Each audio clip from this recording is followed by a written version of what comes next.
You're at 93.5, 1590 WAKR. Time now to go to film school.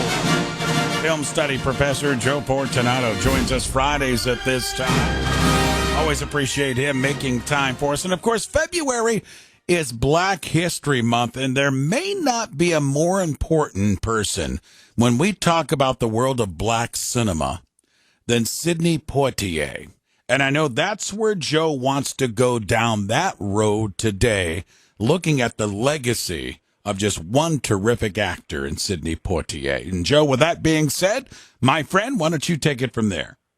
Thanks, Ray. Good morning, everybody. And yes, today we're going to look at some of the films of Sidney Poitier. And we don't do this that often where we just focus on one person or subject. But as you mentioned, Sidney Poitier definitely merits this kind of attention. It's actually his birthday week, so we can also celebrate his birthday on February 20th. But as you said, in honor of Black History Month, I also wanted to look at some of his films.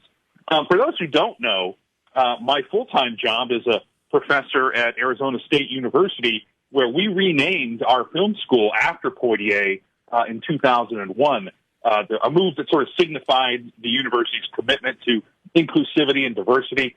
So it's both my honor and my privilege to do this list today. Poitier is an Oscar-winning actor. He broke down barriers for actors of color. He was the first Hollywood leading man at the time before black Americans were even granted full civil rights. He opened doors for black actors. He also stepped behind the camera and opened doors for black directors. His film Stir Crazy that he directed in 1980 was the highest-grossing film directed by a black filmmaker until 2000, so it lasted almost 20 years. He's received so many awards, the Cecil B. DeMille Award, the AFI Lifetime Achievement Award, the Kennedy Center Honors, and a Presidential Medal of Freedom in 2009. He was named the 22nd greatest actor on the 50 greatest screen legends by the AFI Film Institute. And interestingly enough, he was the first black actor to place his autographed hand and footprints in the cement at Grauman's Chinese Theater, the famous landmark in Hollywood. So that's a little background on the legend, the man, Sidney Poitier. Today I want to talk about a few of his films, and I'm going to have to go through them quickly to cover everything in our short time. I don't really want to call this a best of or essential, although we probably could, and those are subjective terms. But this is just a good representation of his work for those who are perhaps new to his filmography. I'm sure I'm going to leave someone's favorite off, but I'll just kind of start in chronological order here.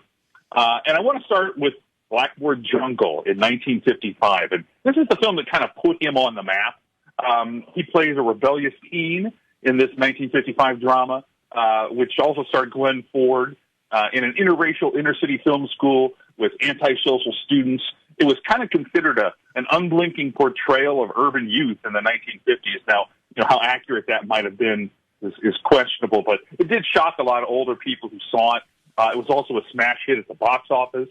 And like I said, it was sort of Poitier's official breakout role. And it also kind of helped launch the rock and roll era because of the theme song, Rock Around the Clock by Bill Haley and the Comets. So that was kind of a common movie theme in the 50s about rebellious teenagers. Of course, things like Rebel Without a Cause and such. But that's the film we'll start with. The next film I want to mention is The Defiant Ones in 1958. This was directed by Stanley Kramer. In fact, it's the first time that Poitier teamed up with director Stanley Kramer. He's going to do that several times in his career. He stars opposite Tony Curtis, and they are two escaped convicts who are shackled together and have to work together to survive. And this is kind of one of Kramer's signature quote-unquote message films, and it depicts Southern racism and how the interaction and empathy and the walls of bigotry can all be broken down. And this is the first time in his career that Poitier received above the title billing and his first Academy Award nomination. In fact, Tony Curtis insisted that Poitier receive top billing in this film. And originally, there was a possibility that Poitier would have Marlon Brando in the film, but it ended up being Tony Curtis. The next film is maybe his biggest film, and that is, and not the biggest film, but one of the more important of his films, and that's Lilies in the Field in 1963. And this is directed by Ralph Nelson.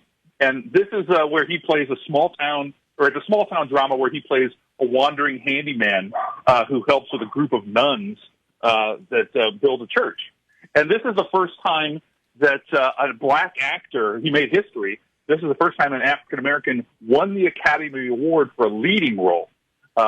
He was the second to win an Oscar after Hattie McDaniel won her Oscar for Gone with the Wind as a supporting role.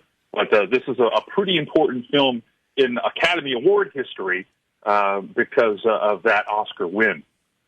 So that's a few of those.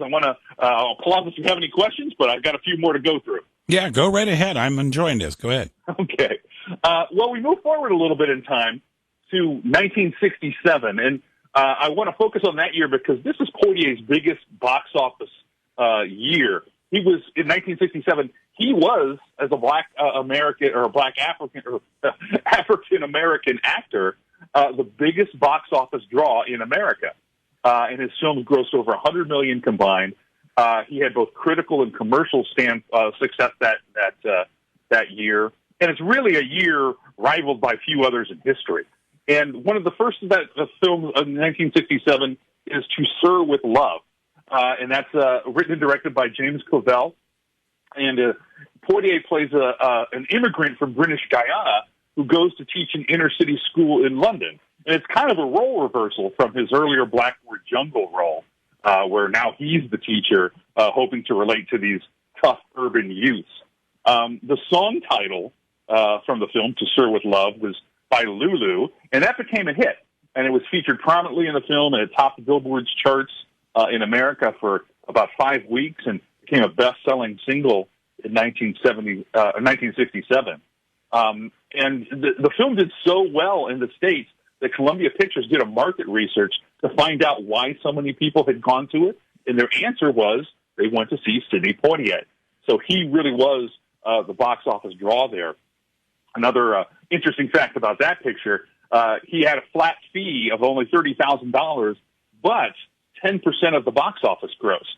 So the huge success of that film meant that he eventually earned what would be the equivalent today of about $45 million on that film because of that percentage.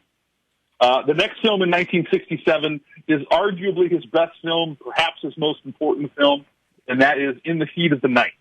This is directed by Norman Jewison, and it stars along with Poitier, Rod Steiger, and he plays Virgil Tibbs, a Philadelphia detective who ends up in a southern town hoping to solve a murder and contending with blatant and often violent racism from the citizens and the southern cops that he's working with. And like I said, this is maybe the most notable film in his illustrious career.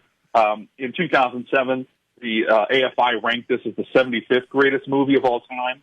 And so it also won the Oscar for Best Picture. And it was named as part of the National Film Registry. Virgil Tibbs probably remains Sidney's most important or famous role. And ironically, in this year, the Academy failed to nominate Poitier for any of his films. And some say, in all fairness, it might have been a split vote because he had lead roles in To Sir with Love and Guess Who's Coming to Dinner, which we'll talk about in a minute, as well as In the Heat of the Night. But it's interesting that he didn't earn an Academy Award or even a nomination for this. They call me Mr. Tibbs.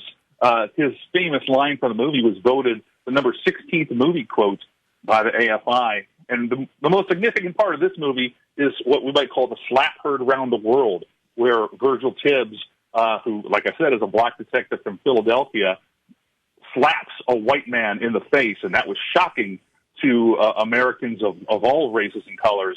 And it was really a stunning change of pace for a black role in film, and it's a pretty famous film moment. The last film I want to discuss today is also from 1967, and that's Guess Who's Coming to Dinner. Also directed by Stanley Kramer. I mentioned that he had done a number of films with him. And this is stars Spencer Tracy and Katharine Hepburn. This is actually Spencer Tracy's final role. And Poitier plays a part of an interracial couple who are looking to get their parents' approval before they get married. A very topical movie at the time.